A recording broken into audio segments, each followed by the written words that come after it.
হুজুর আমার বিরুদ্ধে বলে, আরে ভাই আপনাকে আমি বাঁচাতে চাই, আমি কোরআনের চোখ হাদিসের চোখ লাগিয়ে দেখতে পাচ্ছি আপনি জাহান্নামে যাচ্ছেন।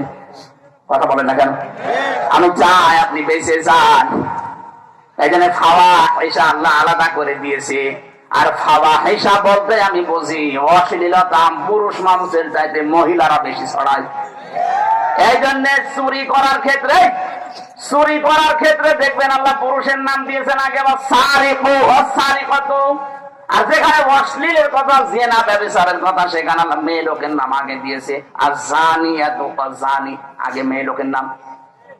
কারণ এই জিনা ব্যভিচারে এই অশ্লীলতা এগুলো শুরুই হয় মেয়েদের তরফ থেকে। কথা বলছে না কেন? জুলাইখা শুরু করেছিল কি পুরুষ মানুষ না মহিলা?